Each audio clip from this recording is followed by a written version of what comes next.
तो देखो अब हम 6 क्वेश्चन करने वाले हैं, ये भी बहुत आसान होने वाला है लास्ट क्वेश्चन की तरह, बट वही ये एक स्टैंडर्ड क्वेश्चन है तो तुम्हें कुछ चीजें याद रखनी पड़ेगी। देखो क्वेश्चन ऐसा भी आ सकता है, फाइंड वॉल्यूम ऑफ टेट्राहेड्रन, और बस खत्म, क्वेश्चन खत्म, और कुछ दे ही नहीं रहा।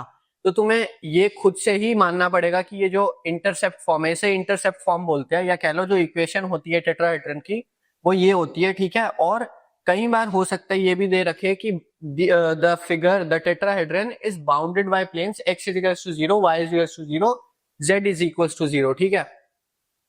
तो ये अगर नहीं भी दे रखी तो भी तुम्हें अज्यूम करनी पड़ेगी, ठीक है। सबसे पहले फिगर बनानी पड़ेगी, ठीक है, क्योंकि फिगर के भी मार्क्स मिलेंगे। लास्ट क्वेश्चन में भी फिगर बनाना, ठीक है। तो एक्स वाई जेड किसी को भी मान लो, ठीक है। चलो इसको अब मैं जेड मान लेता हूँ, इसको एक्स मान लेता हूँ, इसे वाई मान लेता हूँ, ठीक है। तो जो टेट्राहेड्रन बनेगा वो ऐसे बनेगा, ठीक है। ये जो सेंटर है वो हो जाएगा 0,0,0, ठीक है। बस इतना सा है, ठीक है। अब देखो हम इसको सॉल्व करते हैं। हम फिर से जो ऑर्डर है वो ऐसे ही लेंगे, dz dy dx। जो लोअर लिमिट है वो तो 0,0,0 हो जाएगी, और जो अपर लिमिट है वो हम निकालेंगे इस इक्वेशन से, ठीक है। तो हम सबसे पहले क्या करते हैं, z की वैल्यू निकालते हैं, ठीक है। तो z क्या हो जाएगा, z अपॉन सी हो जाएगा 1 minus x by A minus Y bye B, ठीक है। और इसे c से मल्टीप्लाई कर दो, c यहां से हटा दो, तो z की अपर लिमिट ये आ गई, ठीक है। अब हम निकालते हैं y जब हमें निकालना है तो z तो हमने यूज कर दिया, z भूल जाओ, ठीक है। z वाला टर्म भूल जाओ, तो y की वैल्यू क्या आ जाएगी, b into 1 minus x by a. अब y भी भूल जाओ, ठीक है। तो x क्या आ जाएगा, x आ जाएगा a, ठीक है। तो ये हमारा हो गया। अब इसे z की जो अपर लिमिट है वो हम यहाँ पे डालेंगे, y की अपर लिमिट यहाँ पे डालेंगे, x की अपर लिमिट यहाँ पे डालेंगे, और नॉर्मल एक ट्रिपल इंटीग्रेशन के क्वेश्चन की तरह सॉल्व करेंगे, ठीक है। तो इसे सॉल्व करते हैं, इसमें हम किसी चीज से मल्टीप्लाई नहीं करेंगे, ठीक है। लास्ट क्वेश्चन में 8 से मल्टीप्लाई करना था। और अच्छा, लास्ट क्वेश्चन में जब तुम सॉल्व कर रहे हो ना, जब तुम फिगर बनाओगे तो लिख देना कि in the figure we only have first octant, so the total volume of the sphere will be 8 into volume of first octant, ठीक है। तो चलो इस क्वेश्चन में देखते हैं, कुछ भी नहीं लिख रखा है, और dz के रिस्पेक्ट में इंटीग्रेट करना है या z के रिस्पेक्ट में इंटीग्रेट करना है।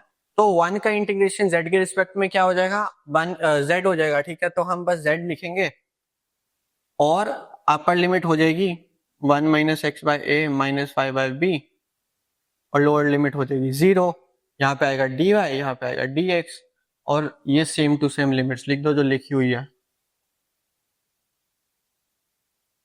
ठीक है। 0 पुट करेंगे तो पूरा टर्म 0 हो जाएगा, यानी कि बस अपर लिमिट पुट कर दो, c ब्रैकेट में 1 minus x by A minus Y bye B, ठीक है, dy dx, और यहाँ पे हम लिखेंगे 0 b 1 माइनस एक्स बाय ए, और यहाँ लिखेंगे 0 और a,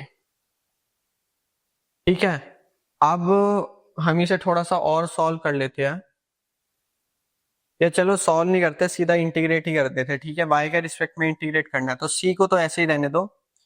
1 का इंटीग्रेशन क्या होगा, y हो जाएगा, माइनस एक्स बाय ए भी कांस्टेंट है, तो क्या इंटीग्रेशन हो जाएगा, एक्स वाई बाय ए, माइनस वाई अपॉन बी का इंटीग्रेशन क्या हो जाएगा, वाई स्क्वायर अपॉन 2b, ठीक है। 1 अपॉन बी कांस्टेंट हो जाएगा।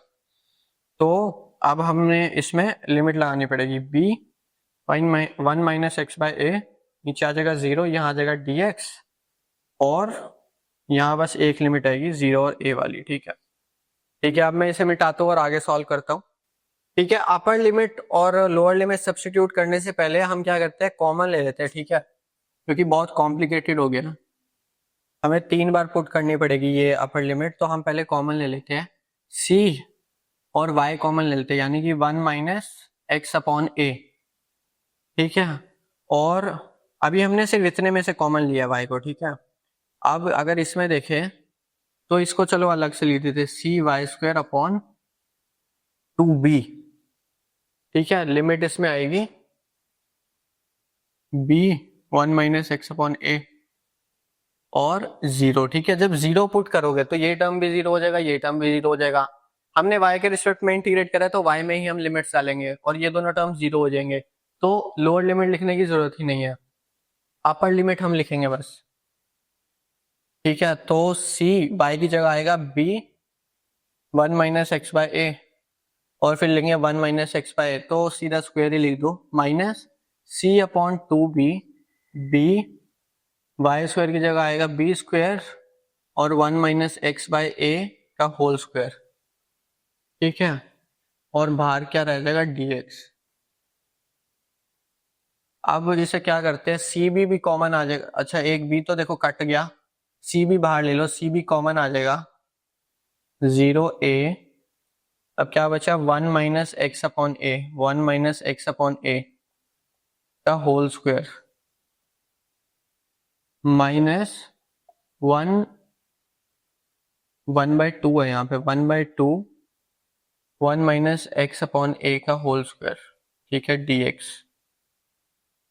ये dx पूरे पे है। ठीक है, तो अब हम ऐसा करते हैं, 1 माइनस, देखो 1 माइनस एक्स अपॉन ए को भी हम पहले कॉमन ले लेते हैं। ठीक है, और आसान हो जाएगा question. C b 0a 1 minus x upon a के होल स्क्वायर को कॉमन ले लिया, तो अंदर क्या बचेगा, यहाँ पे तो 1 है, तो 1 माइनस 1/2, यानी कि 1/2 अंदर बच जाएगा, यानी कि 2 भी बाहर आ गया, यानी कि c b upon 2 0a 1 minus x upon a का होल स्क्वायर। ठीक है, dx। इसे आगे सॉल्व करते हैं अब। ठीक है, तो इसे आगे सॉल्व कैसे करेंगे, इसको खोल दो। ठीक है, a माइनस बी का होल स्क्वायर का फॉर्मूला लगा दो, सी बी बाई 2 बाहर लिखो, 0a अंदर लिख दो a square plus b square minus 2a b। ठीक है, और dx आ जाएगा। ठीक है, अब हम इसे इंटीग्रेट कर देते हैं x के रिस्पेक्ट में, तो यहाँ आएगा x plus x cube by 3a square minus 2 upon a, ऐसे लिख दो, x का हो जाएगा x स्क्वायर अपॉन 2। ठीक है, अपर लिमिट क्या थी, लोअर लिमिट क्या थी, a 0, और बाहर सी बी बाई 2 चल रहा है। ठीक है, तो लोअर लिमिट जब हम पुट करेंगे तो तीनों टर्म 0 हो जाएंगे, इसलिए लोअर लिमिट डालने की जरूरत ही नहीं, सीधा a डालते हैं, c b upon 2 a plus